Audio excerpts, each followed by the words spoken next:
ગત 2 દાયકામાં ન થયો હોય એ પ્રકારનો અસાધારણ કમોસમી વરસાદ આ વર્ષે થતાં રાજ્યના વિવિધ જિલ્લાના ખેડૂતોના પાકોને મોટું નુકસાન થયું છે। આ સંદર્ભે મેં તથા મારા સાથી મંત્રીઓએ જુદા જુદા જિલ્લાઓમાં જઈને અસરગ્રસ્ત ખેડૂતોની સાથે પ્રત્યક્ષ વાતચીત કરીને તેમની સ્થિતિ જાણી હતી। કુદરતી આપત્તિની આ ઘડીમાં ધરતીપુત્રોની વ્યથાને સમજીને રાજ્ય સરકાર પૂરી સંવેદનાથી તેમની પડખે ઊભી છે। રાજ્યભરના ખેડૂતોના પાકને થયેલા વ્યાપક નુકસાન સામે તેમની લાગણીઓને ધ્યાને રાખીને રાજ્ય સરકાર દ્વારા ધરતીપુત્રો માટે રૂપિયા આશરે 10,000 કરોડના રાહત સહાય પેકેજની જાહેરાત કરું છું। આ ઉપરાંત રાજ્ય સરકાર 9 નવેમ્બરથી ખેડૂતો પાસેથી ટેકાના ભાવે આશરે 15,000 કરોડથી વધુના મૂલ્યોની મગફળી, મગ, અડદ અને સોયાબીનની ખરીદી પણ કરવા જઈ રહી છે। અન્નદાતાઓની આર્થિક સુખાકારીની ચિંતા પોતાના માથે લઈને રાજ્ય સરકાર તેમની સહાયતા માટે હંમેશા પ્રતિબદ્ધ હતી, છે અને રહેશે તેવો વિશ્વાસ આપું છું। તો આ સીએમ ભૂપેન્દ્ર પટેલનું સંબોધન અને ખેડૂતોની જે માઠી દશા અને તેના આધારે જે પ્રકારે આખી આ ઘટના કમોસમી વરસાદ, જેવી રીતે તેમણે જણાવ્યું કે 2 દાયકામાં આ પ્રકારનો કમોસમી વરસાદ ક્યારેય નથી પડ્યો। વરિષ્ઠ પત્રકાર અજયભાઈ ઉમટ આપણી સાથે જોડાયેલા છે। અજયજી, આ ખાસ સીએમનું આ નિવેદન અને તેમણે જણાવ્યું કે 2 દાયકામાં આ પ્રકારનો વરસાદ કમોસમી ક્યારેય નથી પડ્યો, એટલે સર આપનું કરિયર ઘણું લાંબુ રહ્યું છે। આપે જે પ્રકારે અત્યાર સુધીના અનેક જે પેકેજીસ છે તે જોયા હશે, શું આટલું ત્વરિત પેકેજ જાહેર થયું હોય તેવું પહેલાં ભૂતકાળમાં થઈ ચૂક્યું છે કે આ પહેલી વખતનું?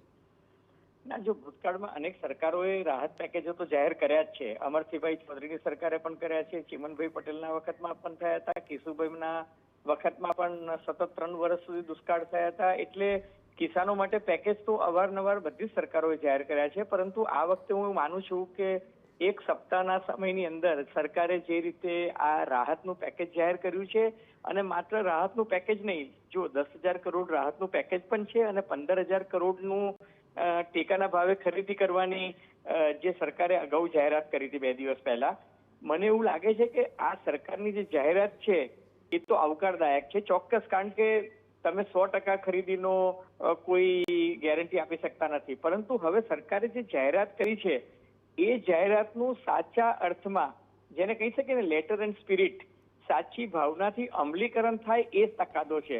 ક્યારેક સરકાર જાહેરાત કરી દેતી હોય છે, પરંતુ ગ્રાઉન્ડ લેવલે તમે જુઓ તો ગ્રાઉન્ડ લેવલે એનું અમલીકરણ થતું નથી। એ અમલીકરણ થાય એ સમયનો તકાદો છે। બાકી હું માનું છું કે બહુ જવાબદારીપૂર્વક કહું છું કે આ જે જાહેરાત છે એ પૂરતી છે, સંતોષકારક છે, અને બહુ સહાનુભૂતિપૂર્વક સરકારે પોતાની તિજોરીનો ખ્યાલ રાખીને જેટલું થઈ શકતું બિલકુલ અજયજી, આપને રોકવા માંગીશ કારણ કે કોંગ્રેસ કિસાન સલના અધ્યક્ષ પાલ આંબલિયા જોડાઈ ગયા છે, તેમની સાથે સીધી વાત કરીશું।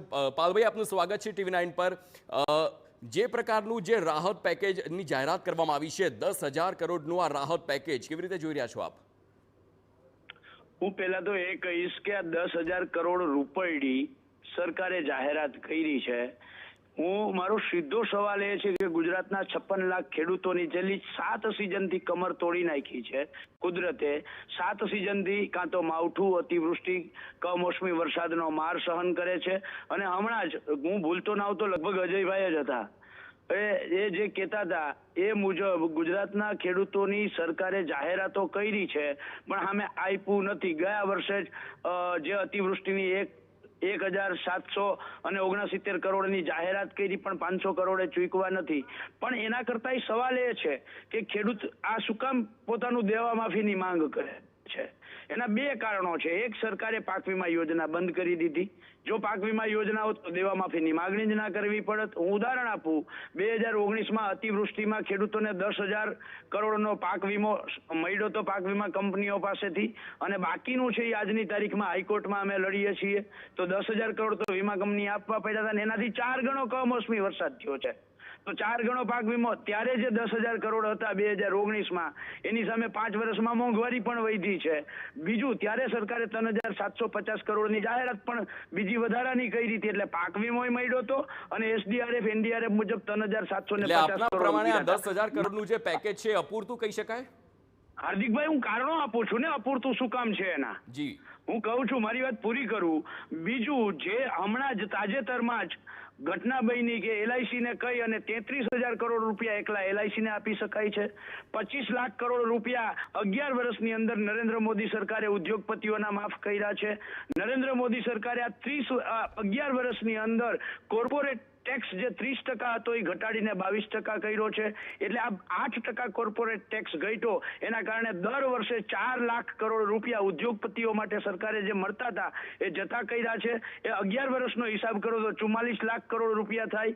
એ 44 લાખ કરોડ રૂપિયા પ્લસ 25 લાખ કરોડ રૂપિયા જે રાઇટ ઓફ અથવા તો માફ કર્યા છે, બંને મળી અને 69 લાખ કરોડ રૂપિયા જો ઉદ્યોગપતિ સરકાર માફ કરી શકતી હોય પરોક્ષ કે પ્રત્યક્ષ રીતે, તો ગુજરાતના ખેડૂતોને 7 સિઝનનો માર પડ્યો છે. એક નહીં, 7 સિઝનથી અતિવૃષ્ટિ, કમોસમી વરસાદ કે વાવાઝોડું સહન કરે છે.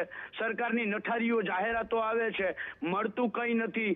ગયા વર્ષના જ ઓક્ટોબરમાં કમોસમી વરસાદ થયો, સરકારે જાહેરાત કરી, આજની તારીખમાં 1 રૂપિયો મળ્યો નથી. એટલે ઉદ્યોગપતિઓને જો આટલું આપવામાં આવતું હોય તો એમાં ગુજરાતના 56 લાખ ખેડૂત પરિવારોની માત્ર માગણી શું હતી? 96,000 કરોડ રૂપિયા. 96,000 કરોડ રૂપિયા છે એ ખેડૂતોનું દેવું માફ કરી દો. અને વાત રહી ટેકાના ભાવની ખરીદી, તો જ્યારે અમે કહેતા હતા કે સંપૂર્ણ ખરીદી કરો, એ ના કરી. બરાબર છે. અમે કહેતા હતા કે 200 મણ ખરીદી કરો, એ ના કરી. અને કમોસમી વરસાદ થયો, આજે ખેડૂતો પાસે વેચવા માટે મગફળી રહી નથી. સરકારે જે 15,21,000 મેટ્રિક ટનની ખરીદી કરવાની જાહેરાત કરી છે, પણ આ 15,21,000 મેટ્રિક ટન નહીં, 7,21,000 મેટ્રિક ટન પણ આ સરકાર નહીં ખરીદી કરે. આજની તારીખમાં લખવું હોય તો લખી રાખજો. બરાબર છે. આ આંકડા, સરકાર જે મોટા આંકડાઓની જાહેરાતો કરે છે, તો મારે આજે કહેવું તું સરકારને કે તમે મોટી મોટી જાહેરાતો બંધ કરી દો. આ જે સહાયના પેકેજના પડીકાઓ છે એ બંધ કરી દો. પાક વીમા રૂપી જે ખેડૂતોની આંખો હતી, આ આંખો ફોડી નાખી સરકારે, અને સરકાર હવે સહાયના પેકેજો રૂપી દાન કરવા નીકળી છે. કોઈની આંખો ફોડીને સહાય રૂપી ચશ્માના દાન કરી, તો આ દાન પાલભાઈ, આ પેકેજની જાહેરાત હવે થઈ ગઈ છે, હવે આપની માંગ શું? આજની તારીખમાં અમારી માંગ એ જ છે કે આ રૂપકડા નાટકો કે રૂપકડા પેકેજ ગુજરાતના ખેડૂતો સંપૂર્ણપણે માફ કરવામાં આવે. 100 વાતની 1 વાત, ગુજરાતના ખેડૂતોનું દેવું માફ. બિલકુલ પાલભાઈ, આપ જોડાયા TV9 સાથે, તે બદલ આભાર. તો તેમની માંગ છે કે દેવું માફ કરવામાં આવે, અને ખાસ કરીને એની સાથે એવા પણ આક્ષેપો કરવામાં આવ્યા કે આ માત્ર મોટા આંકડાની જાહેરાત થાય છે. તો અજયભાઈ આપણી સાથે જોડાયેલા છે.